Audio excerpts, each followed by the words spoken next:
Welcome back everybody to the Road to the NBA series here on the channel. Great to see you guys here today. And in the last episodes, the Pelicans, our New Orleans Pelicans, are playing the best basketball we have all series long. Despite the heartbreaking losses in the last episode, we have to look at the bigger picture right now. The Pelicans are number 2 right now in the West, and the league is on notice. Jumping into the schedule, we're in the middle of a West Coast trip right now.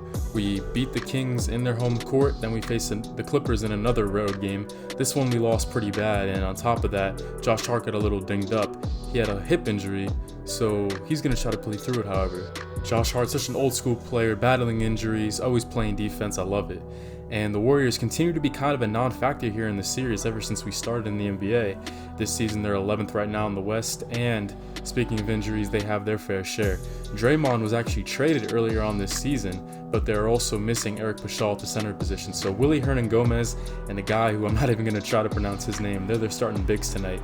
And immediately right off the jump, Curry. You know how I like to cheat in the passing lanes, but I can't cheat tonight against a guy with this kind of caliber of shooting. Coming right back on the offensive side, a little quick flick jump shot off of a nice screen from the big fella. I'm currently averaging 15.5 points per game and just a hair over 10 assists a game, second in the NBA right now in that category behind Luka Doncic. We'll be facing him later on in the episode. Speaking of dishes, there is a nice one over to Aaron Catley, who in this episode, he had a dunking exhibition. You guys will see it in full force. Great defense by Anthony Davis, as our defenses looked really good early on against the Warriors, even with myself off the court, only letting up 29 to them in the first. And the defense will continue. Nice block by AD. Warriors offense out of control, fighting with Curry for the loose ball. I pick it up and beat him to the rack for my third made field goal of the ball game. A perfect 3 for 3 to start tonight. Up by 6 with 7:24 left to go in the first half. I drive baseline, kick it out to Josh Hart. A little dinged up, but he's still going to be playing well. He had a good outing in this one. The lead's up to 9. Now down to 6, Andrew Wiggins fighting through some contact as he gets a whistle, and I would hit the bench, and that would be the end of my first half at 8 points and 3 assists.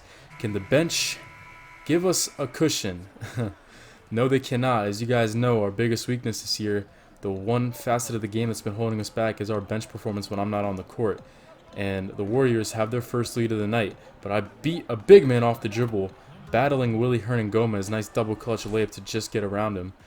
And even though the Warriors are a little used to being a bit of an underdog, they will continue to prove that on any given night. They will give you a run for your money.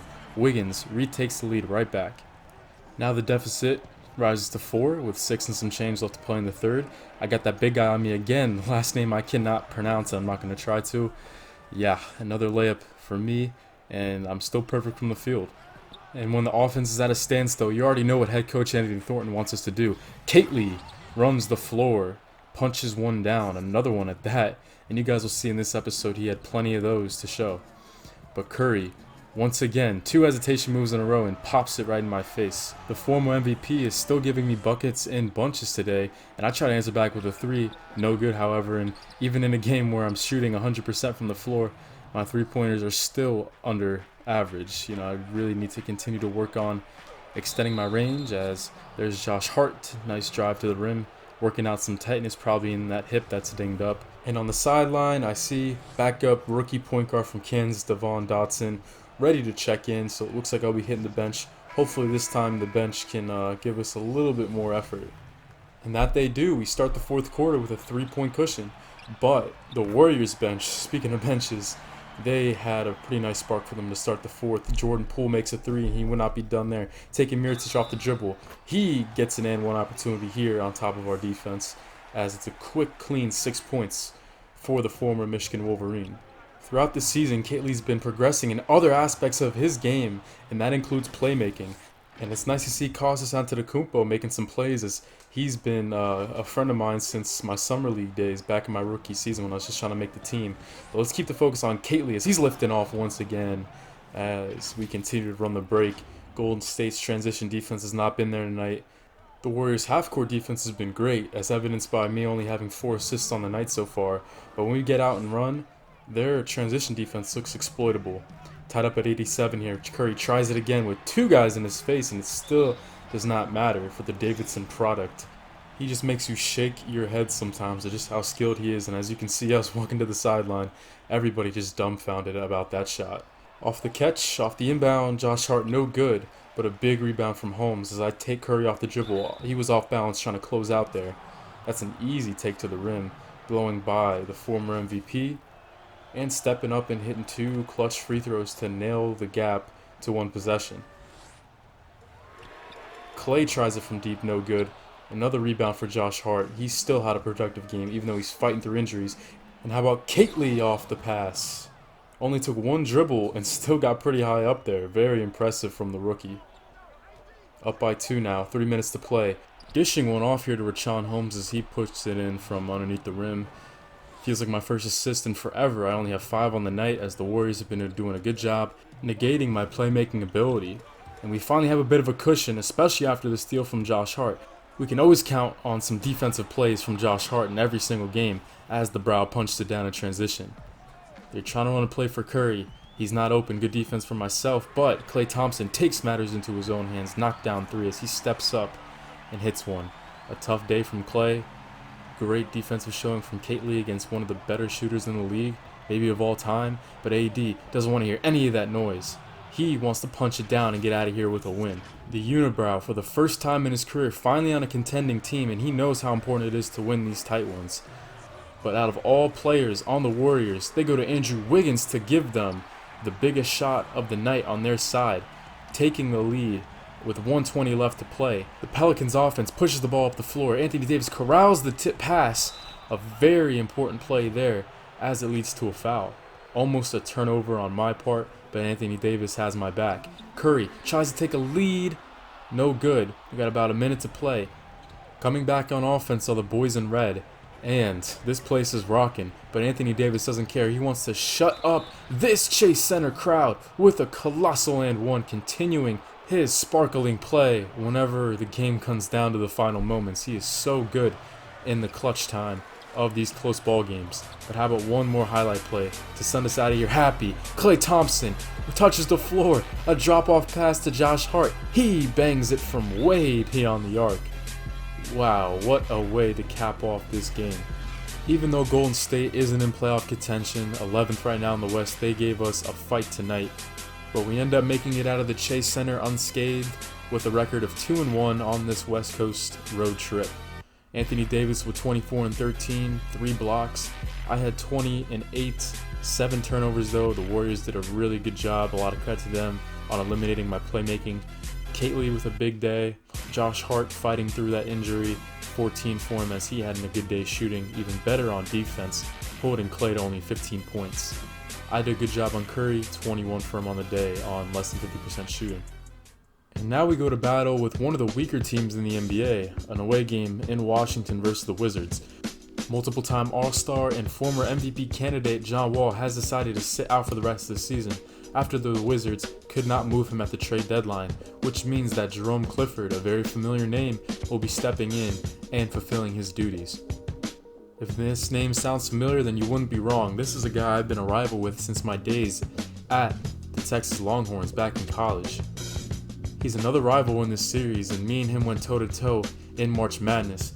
In the second round of our Final Four appearance and victory in my sophomore year, I battled Jerome Clifford all day, as me and him both led our teams to a chance to win at the very end. But UT ended up coming out on top as I put up 20 and 17 assists. That'd be my career high in college, and Jerome Clifford had 16 and 4 himself. So, for the first time, we're meeting in our NBA careers as well. The reason why it was so nice to beat Jerome Clifford back in college was I was getting recruited by Miami and Texas. I was going to pick Miami, but I ended up picking Texas, of course, and they didn't even tell me that they were going after Jerome Clifford, who came out in the same recruiting class as I did. He was a 5-star point, so I might have been a backup my entire career if I didn't choose Texas. So that's why this rivalry is so heated between me and him, at least on my side. As you can see at the bottom of your screen, he's starting out this game 2 of 7. Nice Euro step there as he shakes me, gets me off of him a little bit as I've been applying the pressure on him. This has just been a very defensive-oriented game. That is until Kately tries to turn the tides with a tomahawk slam down the baseline, continuing to progress in his dunks and his athleticism. We find ourselves up 12 here, and here's a hop jumper from the baseline as I get that one over the outstretched arm of Clifford. A pretty even matchup so far between me and him when you're looking at the stats, as he's overcome his rough shooting start to make some baskets here in the second. I come back on offense. Here's Costas Antetokounmpo putting the hammer down on Clifford. That was nice to watch, I'm not going to lie. Costas continuing to get more minutes in the rotation and continuing to improve as well. But there's Clifford putting in a floater from the block. Me and him evenly matched. He's got 14, I've got 10. But here's a nice steal by Marcos Luzada Silva. And an even better pass as he drops it off to me. That's my bread and butter right there, that mid-range game. We are up by 11 now, as here's Kaylee fighting for the steal, hands it off to me as I lift off myself for 14 on the game so far.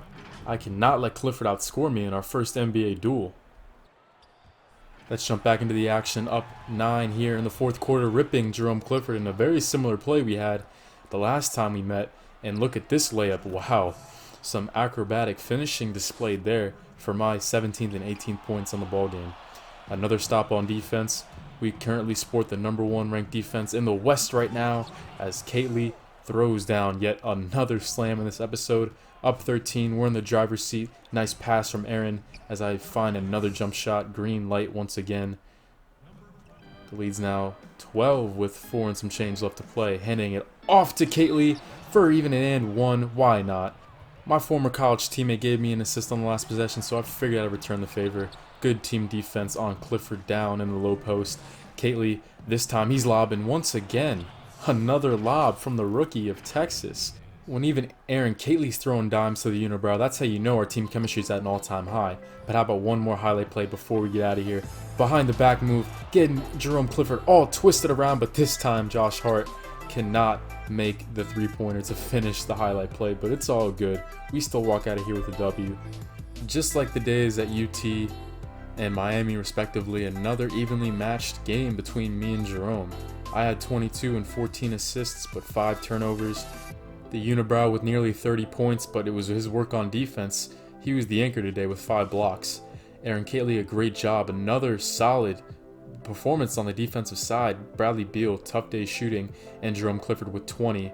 He also had 8 dimes and did a good job forcing me into some mistakes with his 4 steals.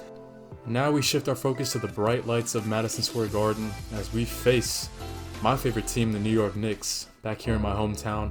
Always great to come up here for a game and play under the bright lights of Madison Square Garden. Maybe I'll play here one day. I'd love to do that. It's been a pretty easy day for us. We sit at a 30-point cushion with only about 3 or 6 minutes left to play in the fourth rather. Another nice pass to Aaron Kaylee as he does his Josh Hart signature celebration, throwing a nod over to his teammate. And the reason why I'm highlighting this game is because I'm on 2020 watch. Not only that, but I do have a pretty good shot of breaking my career high in dimes as well as I throw one over to Nikola Mirotic, the easiest assist I'm going to have all night. My career high is 19 as another highlight play for Costas Antetokounmpo. Got to celebrate with a good buddy. He's been here since Summer League, day 1 of the NBA career. Lead is insurmountable. We're all just playing for stats at this point. Just trying to put on a show here in front of my hometown as Timothy Luwawu-Cabarrot finds a rare basket off the bench as the former 76er gives me my 18th assist. I've got the points. I've got 20 now. I just need 2 more assists in the last minute in this game as Richaun Holmes gives me number 19, tying the career high.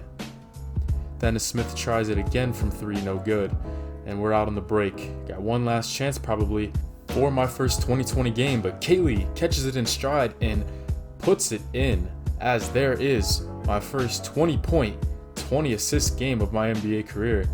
Put on the Russell Westbrook pants a little bit there at the end. Kind of just really wanted to get that, and I did though at the end of the day, and it didn't hurt the team at all as this was a huge win against the Knicks. We went on a mediocre 5-game stretch after the big Knicks win due to some injuries, as you guys will see. Here we have a rematch against the Wizards, and Anthony Davis would get dinged up. He sprained his ankle. He'll be out for about a week, but we did manage to sneak by Washington. I had 23 against Clifford, and Jerome had 20, so another good matchup for us two. We face Zion Williamson and the Hornets. Zion went number 2 to Charlotte in this, and he put up 17 and 11, but it wasn't enough. Another game against Portland as they continue to underachieve. Lillard had 43 on my head. Donovan only played 2 minutes because of a lower back muscle he sustained in the early stages of the game, as that could do nothing but hurt his confidence right now, as the day that he might leave Portland looms closer with something like this happening. I had 19 as the Denver Nuggets smoked us. Denver's actually the #1 overall seed right now in the West. Can you believe that? Yeah. So it's going to be no surprise there that we got blown out with no AD. And against the Rockets, they continue to go down the wrong path. I had 29, 10, and 5, continuing my success as a rebounder here in my second year as a pro. And the T-Wolves, another good rebounding day for me, 9 rebounds, and this wasn't a walk in the park. Timberwolves are 6th in the West right now. They're a playoff team, but we still managed to give them the L. And as you can see, I continue to progress as a rebounder. This offseason, I put a lot of focus into becoming better on the boards for a 6'1 guard. I averaged 5.5 rebounds on the season, and it's showing up in the stat sheet in some wins. Now a game against the former #1 overall pick, John Morant, we go toe-to-toe as I have another 20 assist game. Couldn't get 20 points, but it was still a big win in the United Center against Chicago. Now, the last game of the episode, a marquee matchup against the 40-29 Dallas Mavericks. As you guys may have remembered, they were actually #1 for a while in the West, but they've dropped down to 4th, 4 games back of Denver. And a big reason for that is Luka. He has missed the last 2 months with an injury, but we'll get to that in a little bit. We have Utah, Minnesota. If the season ended today, we'd play Memphis, the Phoenix Suns, and Portland. The underachieving Trailblazers are outside looking in on the playoffs right now, half a game back from Phoenix. And as you can see, the Clippers, that Paul George and Kawhi experiment not doing so well for them as they sit last in the West. It was Milwaukee, Miami, Philadelphia, as all 3 of them have already clinched a playoff position. And the Knicks right now, 7th. So even though we destroyed them, they still are competitive this year, as Detroit is in danger of being the worst team in the league once again. We shift the focus back to our matchup, and as you can see, Luka going almost 2 months without participating in a game. He suffered a broken ankle against Houston, and his first game back, he came back with a vengeance. A 40-point triple-double against Sacramento, but as you can see, Dallas on a losing streak, trying to get the chemistry back after missing Doncic for so long. And that has left the door open for Deshaun to become red hot, including a 30-point triple-double of his own against Atlanta in the last win for Dallas. Since Deshaun was a rookie, the Mavericks have not faced any adversity like this as they try to get it going against us. So let's take a look at our stats in the season. Anthony Davis continuing his best season since I've become a pro. His highest points per game tally since I became his teammate. I'm averaging 16 and a little over 10 assists, good for 2nd in the NBA in that category. The team chemistry is at an all-time high as Josh Hart, new career high for points for him. Catley at 13 a game, Richaun Holmes even getting into the mix as he's just under 10 points per game. Great defensive season from him. And as we take a look, Catley 3rd in all rookies right now in scoring. He had a tough start to his season, but ever since he's overcome some struggles and ironed out some kinks, man, he's really looked productive. Catley and Jerome Clifford both at 3 and 4 respectively for points per game leaders for rookies, beating out guys like Denny Avdija, Cole Anthony, LaMelo Ball. They're up there with some big names that they're outdoing right now. But enough talking about stats, enough of quarreling with knowledge. It's time to hit the court as my first shot attempt of the night would be a green light from the right wing. Defense would set the tone early in this one as both teams only combining for 15 points in the first few minutes of the game. There's another jump shot from me right there from a similar spot, this time off the dribble. But Kristaps would have an answer for all that noise, tying it up at 11 with a crazy 3-pointer. Dallas showing a little bit of Mavericks basketball here as this is what they do. They get stops on the defensive end and they got athletes all around their starting 5 as Deshaun cashes in on the floater. He's had a tough start to this game, but he gets one to fall there. Dallas still in front. This time they're up by 4 in this clip. Deshaun takes it all the way on top of Josh Hart, who's that wasn't very nice, Deshaun. He's just coming back from injury. Come on, man. And unfortunately, once again, we have to get some bench in the offseason. Another game where we check in and we're down by 17 due to the bench. But here's a creative shot. Get the big man Maxi Kleber switching on me, and I float that one over, getting it out in front of his outstretched hands. The lead is still 17, however, 32% from the floor. It's been a while since we faced some offensive adversity like this, but sometimes you got to look at other guys to get you going. Jahlil Okafor finding a slam off the bench, but he wouldn't be the only bench guy who tries to get it going here in the second quarter. Marcos Luzada Silva, the rookie that played some ball over in Brazil before coming over here, he gets an and one slam, had to dap him up there, leading to an and one on the next possession. cutting the lead down to single digits, as there is points number 7, 8, and 9 after I sink this free throw, as it would be a 7-point game now. And somebody we haven't heard a lot about today, because I haven't really had a matchup against him too much, is Luka. They've been playing him more at the 2 and the 3, and I haven't had to face him one-on-one. That doesn't mean that he's still not getting his. Here's an assist for him as well, as the lead, just like that, swelling back up to double digits, pending a free throw from Seth Curry. But hey, the bench cuts the lead in half heading into the intermission. 53-48 game. We're right back in it. And as you can see, Luka picking me up. It was a lot more me versus Doncic in the second half as he started playing a lot more point guard. But look at this backdoor cut leading to a kick-out opportunity. Aaron Catley makes it good from that wing. I pass up a good shot to get a great one.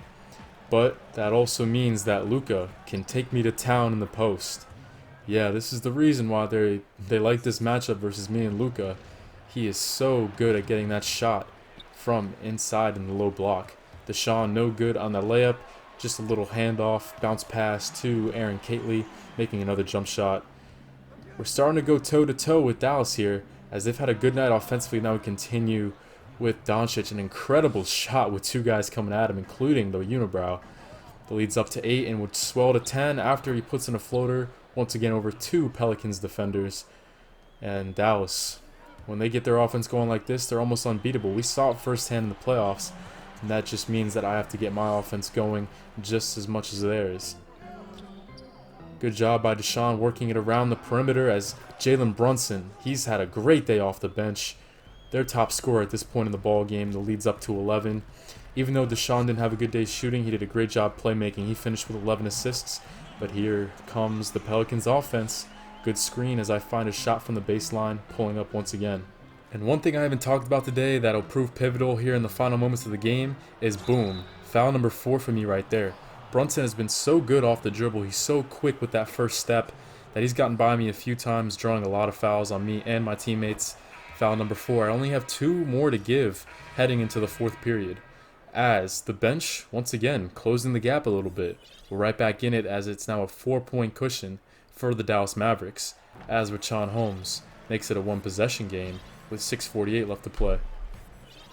Here comes Luka up the floor, working it around to Deshaun. Not a great day for him so far, but once again, another assist for him, as Luka, with a drop step move to a right-handed hook shot, pushes the lead down to 5. Now here comes Anthony Davis off the screen. That's the easiest look he'll have all day. Assist number 7 for me, as Anthony Davis struggling to find his shot.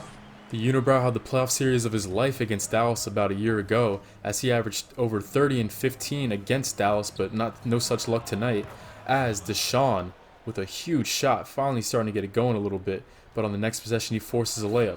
The time clock slowly but surely becoming a factor, so we got to continue to run, and you already know the unibrow always licks his chops when he hears me say that.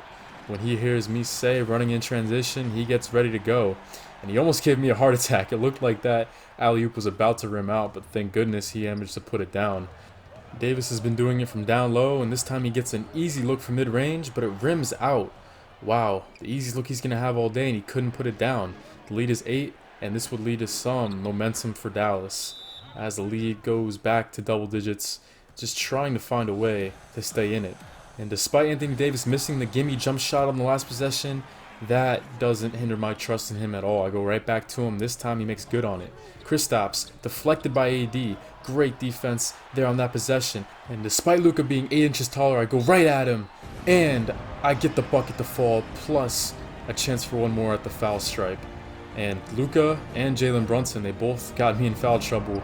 I'm playing with 5 fouls right now, so it was nice to return the favor a little bit. And Luka on the next possession, forced into a crazy layup. We got just over 2 minutes to play, so time is really not on our side now. Anthony Davis with the handoff to myself. Normally I find him on the fast break, but this time he returns the favor, as Deshaun tries it from deep. No good, as he continues his tough day shooting. Down by 5 now with less than 2 to play. Hometown friend and college teammate Deshaun switches on me, but bad defensive rotations from Dallas, as Richaun Holmes, perfectly done, as he moves without the ball to perfection. Nobody was there down the lane, and that is a huge slam at this point in the game. Doncic tries it from 3, can't get it to fall. Still a 1-possession game, 1:10 left to go. Continuing our run, handing it off to Josh Hart, off the back rim and out. But how about Richaun Holmes continuing to do the dirty work to keep us competitive in this game? Your New Orleans Pelicans on a 13-4 run, ending this game so far. After Richaun Holmes makes the 2 free throws, Deshaun trying to put the nail in the coffin. Yet another missed jump shot for him here in the second half, as we can take our time a little bit. But for some reason, Josh Hart forces a jump shot. I didn't tell him to do that, and Coach Thornton right now is screaming on the sidelines. He is irate, and here comes Luka down the lane like he's done all day, and he forces a foul, and it's on me. Oh my goodness, what a heartbreaker.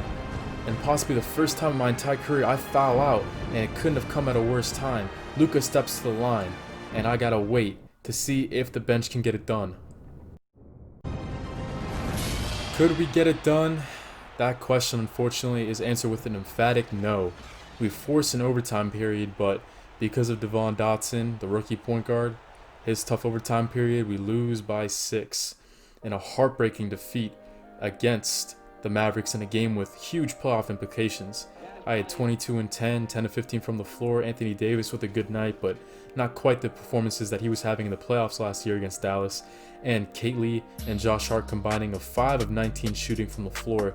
You're just not going to win very many games doing that, as, to be honest, we really didn't deserve to win this game, and Dallas, they got it done. Even Deshaun, who didn't have a good night shooting, I talked about it before, 11 assists for him on the night. He was finding his teammates. Played great defense against Hart, who's been on fire recently, and Luka ending with 32. So, barring this defeat at the hands of Dallas, we sit tied with them for the 3rd seed right now, both teams with 11 games left on the schedule. Fran's Lakers are a game and a half ahead of us, and we are 3 games out of the number 1 overall seed. And Portland, they are tied for 8th right now. A disappointing year, but they have a chance to salvage it a little bit by sneaking into the playoffs and jumping the Devin Booker-led Phoenix Suns. So, in the next installment of the series, got 11 games to go. This has been the best season for us from a team standpoint so far in my NBA career. But we still have some work left to do. The job is not finished. And thus, on the next time you join me on the road to the NBA series, we're going to find out if we can make a late playoff push and maybe jump Denver for the number 1 overall seed, and find out who we're taking on in the first round of the playoffs. Stay tuned.